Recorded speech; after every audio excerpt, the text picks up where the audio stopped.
रमेश अब बड़ा हो गया था, पढ़ लिख कर अब उसकी एक अच्छी सी नौकरी एक शहर में भी लग गई थी। कुछ दिनों के बाद उसके माँ बाप ने उसकी शादी एक सुंदर और सुशील लड़की से करा दी, जो कि वह भी नौकरी करती थी। अब रमेश और पत्नी दोनों जॉब करते हुए एक साथ ही शहर में बस गए थे।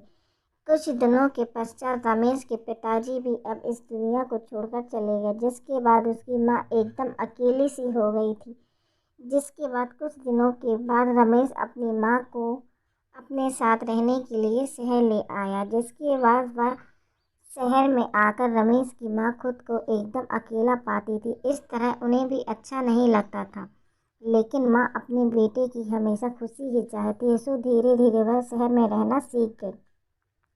लेकिन रमेश और उसकी पत्नी हमेशा अपनी माँ को समझाते रहते थे कि ऐसा मत करो, ऐसा मत करो। वे अपनी आगे माँ को गांव का ही एक तरह गंवार ही समझते थे, लेकिन माँ का दिल तो हमेशा से अपने बच्चों के लिए बड़ा ही होता है, सो वे सभी बातें चुपचाप सुनकर हाँ में हाँ मिलाकर रह जाती थी।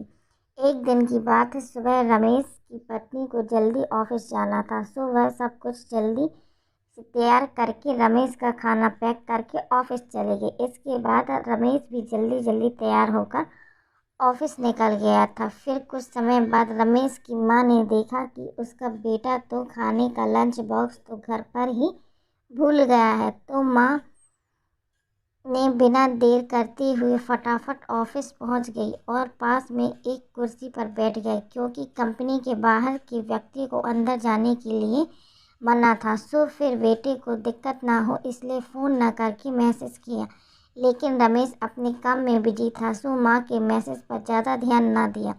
लेकिन उसकी माँ बाहर कब से उसका इंतज़ार कर रही थी। इस तरह कई घंटे बीत गया और इस बीच कई मैसेज भी किए, लेकिन रमेश का कोई उत्तर नहीं आ रहा था। इस तरह रमेश की माँ को चिंता होने लगी थी। लेकिन रमेश अपनी माँ की कई मैसेज आने के बाद वह अंदर ही अंदर खूब गुस्सा होने लगा था। आज तो उसने तय कर लिया था कि आज घर जाकर माँ को खूब अच्छी तरह से समझा देगा कि यह उसका गांव नहीं है जो कुछ भी मनमानी करती रहेगी।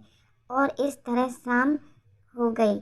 अब रमेश घर जाने के लिए कंपनी से बाहर निकला तो देखा तो उसकी माँ तो यही खड़ी है, जिससे देखकर उसका गुस्सा अब सातवें आसमान पर था और बिना कुछ पूछे ही माँ को डांट फटकार लगा के पहले तब घर में खाली बैठे बैठे मैसेज से परेशान करती रही और अब तो उसकी कंपनी में भी आ गई।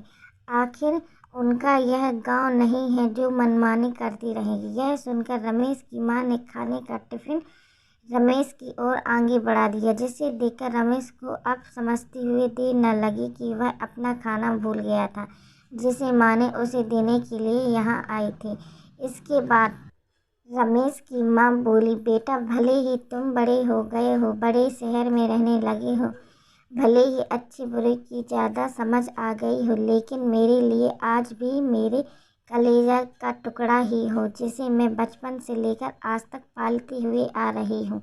रमेश को अब आंखें खुल चुकी थी कि आखिर उसकी माँ उसकी परवाह करते हुए खाना लेकर आई थी, जिसे वह बिना सोचे समझे अपनी माँ को ही डांटते जा रहा था। अब वह अपने किए पर बहुत पछतावा हो रहा था, जिसे देखकर माँ ने उसे एक बार भी फिर से अपने गले लगा लिया और इस तरह रमेश अब आगे से खुद को माँ के लिए बदल लिया था। अब उसकी पहले से ज़्यादा अच्छे से देखभाल करने लगा था, जिसके बाद माँ को अब शहर भी अच्छा लगने लगा था, क्योंकि अब उसका बेटा फिर से उसे मिल गया था।